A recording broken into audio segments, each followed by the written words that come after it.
When we're looking at people, human beings, and trying to understand their behaviour and what drives them, one of the tools we can use is a tool called a DiSC profiling system. Now, DiSC profiling system refers to, it's a specific type of tool, but it really is referring to what is known in the psychology circles as four-quadrant theory. Now, four-quadrant theory came about with Socrates back in the day. Socrates or Hippocrates, one of them, came up with the idea that human beings, their behaviour falls into one of four quadrants, and that's what I've got on the chart here. Now, in these four quadrants, DiSC uses the words dominant, influential, steady, and compliant. There are other systems out there like colours. It uses different colours for these things, and then other systems like Myers-Briggs, which has falls similar into the four-quadrant theory, a little more detail, but still the same overriding principles. Now, so what I'm going to do in this video is show you what DiSC is and what these quadrants mean, and how do we use that in our businesses. How do we use it to help us and to help the teams that we work with. So first, to understand what each of these four quadrants are, essentially what we have is someone is either outgoing or they are reserved.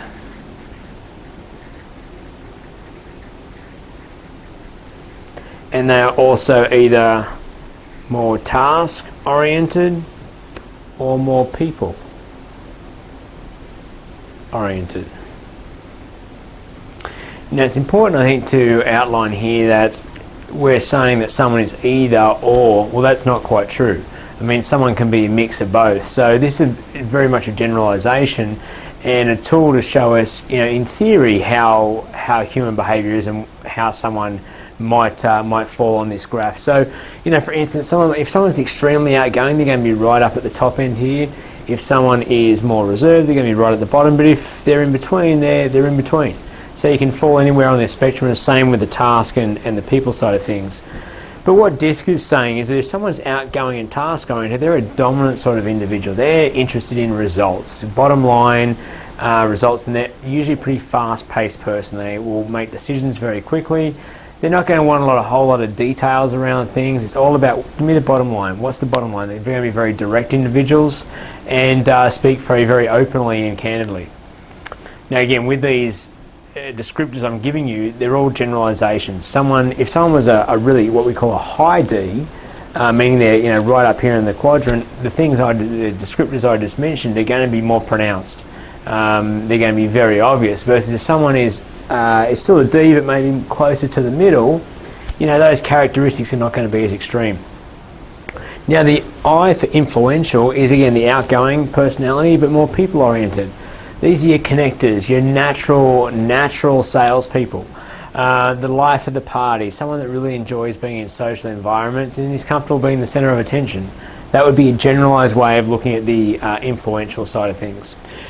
Then we've got S for steady. So again, people, still on the people side, but now we're on the more reserved side. So these are people who enjoy being around others and working with teams and with other people, but they don't really want to be the centre of attention. They're more comfortable to stay back and be part of the team, but just not be the driver. And then we've got those who are reserved, but are more task-oriented. These are people who maybe are more comfortable working alone or individually. They're going to be very focused on details. Precision is going to be very important to them, and getting things right is going to be important.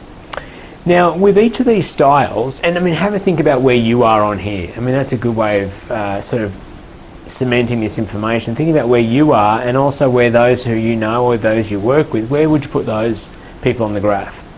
Now, with each of these styles, different styles, and what we have, each one has its strengths and each one has its weaknesses, if you like. Let's take someone who's a high D. Their strength is going to be decisiveness, their leadership, their drive. Their weakness might be teams, working with people, because they might just run off and do things and care less about what other people are doing behind them. On the I side, their strength is going to be connecting with people, being the social person. Being able to influence people is obviously a strength. The weakness with an I can be their attention to detail, their planning. Sometimes they can be a little scattered, a little all over the place. Someone who's S, steady, strength is going to be is steadiness, consistency. They're going to always be there. They're going to see a task through from beginning to end. They're going to be a little more structured. They're going to be someone you can really count on and rely on, a really good part of the team. One of the weaknesses or constraints of an S is conflict avoidance. They're very uncomfortable with conflict. They don't like to speak up when it's going to be controversial. They prefer just to go with the flow. And sometimes, because they don't speak up, they can bottle things up to a point where all of a sudden then they blow their top because it all gets too much. A D will never blow their top, or they might if they're just really that aggressive style person. But a D doesn't have to be aggressive, but they're going to speak their mind as it becomes apparent. They're not going to bottle things up so much. An I could also be conflict averse because an I likes to be liked, so they're not necessarily going to want to do things that are going to upset people because they like people to like them. As we all do, but I's more so. Then you've got your compliant C. Their strength is going to be, again, I said about the details, about getting things right, processes.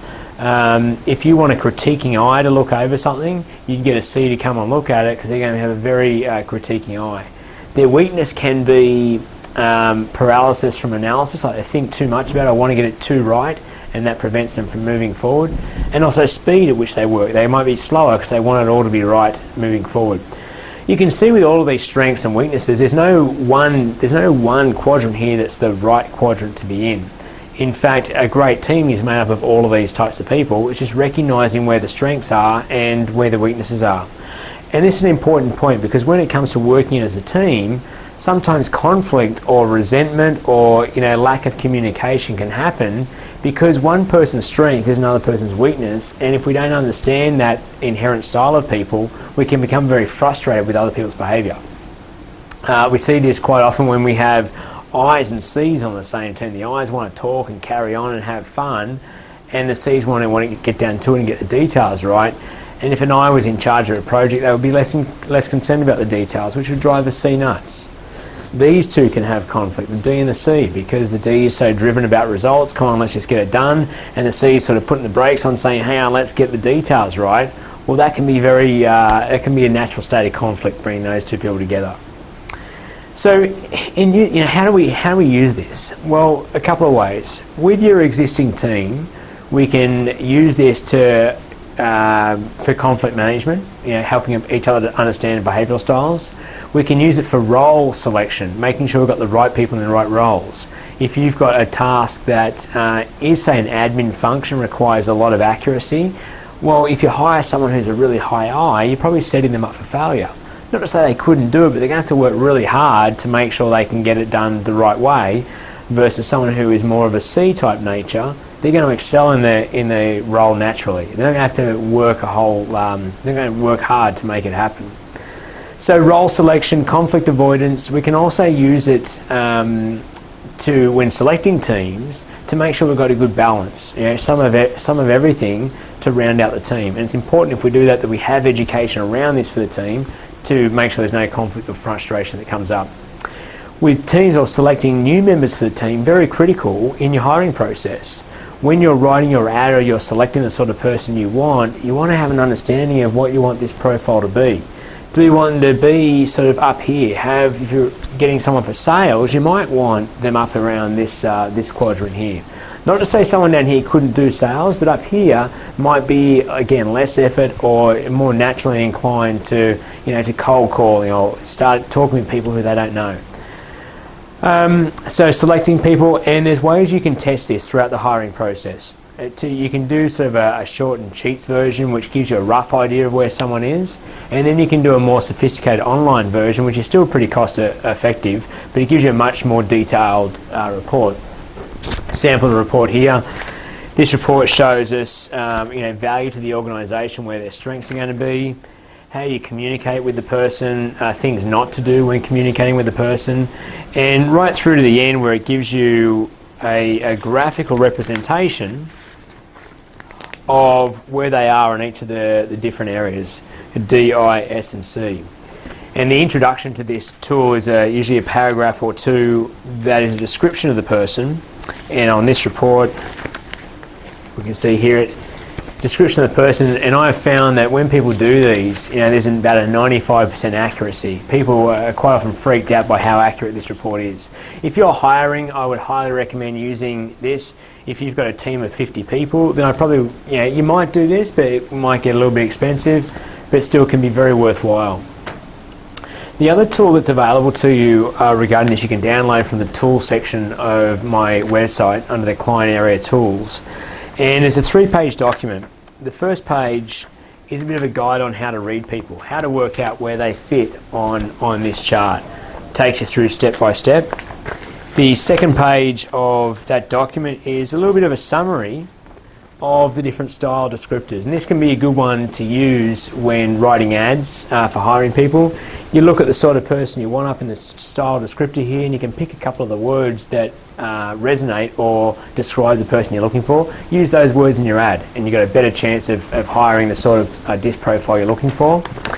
And the last one on this document, which I think is one of the most valuable tools, is a little summary that walks you through, what are the things that are most important to each profile, what are the major fears of each of the profiles, what are the major dislikes, how does each profile become when they're under pressure?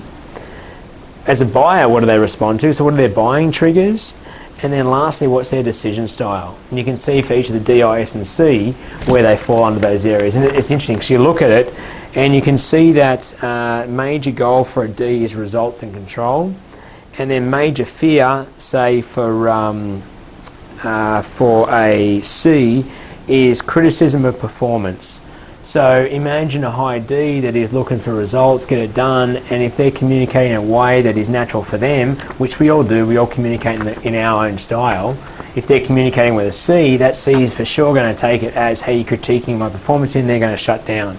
So where a D is trying to get an outcome, what they're really doing is shutting someone else down. So understanding communication style is very important. And I said an important part there that is we all communicate in our own style. And that's another way to use this tool. When we are working with others, we want to understand that how we like to receive information is how we're going to give information. So if we are, let's say you're a high C. A high C likes lots of details, going to speak very softly, speak a little slower, be a little more withdrawn, body language might be a little more closed. That's how they're going to communicate. Now if they're trying to influence, let's say a D, they're trying to influence a D, and understand most communication is about influence, well that D, as soon as they see the body language, as soon as they hear the slower voice, as soon as they hear lots of detail, they're going to switch off. So if you are that profile and you're trying to influence this profile, you've got to know, okay, I've got to step it up a little bit here. I've got to do things a little bit differently than I'm comfortable doing. Not be someone I'm not, but just recognizing if I don't, then I'm probably not going to connect with the other person. So the other area we can use DiSC is in sales. I talked about influence quite a bit, and obviously when it comes to sales, we have to be able to influence others. Well, knowing our own style and then knowing what the style is of our prospect can help us to speak in their language and use the style of communication that is going to work for them. I also mentioned, I'll repeat here, that it's not about becoming someone you're not. If you try and be this outgoing, flamboyant personality when that is just not the natural you, people are going to read that a mile off, and you're going to come across as not genuine. So you still have to be yourself, but maybe just elevate a little bit so you can sort of meet that person halfway, so they can see that you're trying, and that way you'll have more of a connection. So they're the key ways to use it. Using it with team, with conflict resolution, selecting correct roles and selecting good teams, like having a good broad rounding of each team member, using it in selecting new team members, and then using it in sales. They're probably the three major areas that we can use it. And obviously you can use this outside of work as well. I mean, human beings are human beings. Play around with it, have a look at it as you have different interactions and you see things happening. Take a look at why someone's responding a certain way to a situation. See if you can bring it back to a DiSC profile. This is certainly only one tool that makes up the human character. It's by no means the be-all and end-all. It is just a tool to help us understand and communicate, but a very important one. And when we understand it and we can sort of read people pretty quickly and have an understanding of what might be behind their behaviour, it helps us to interact and communicate. have fun with it. Download the document I showed you there from the tools section of the website. And if you would like to check out the online tool, feel free to send me off an email and I can get that organised for you. Have fun with it.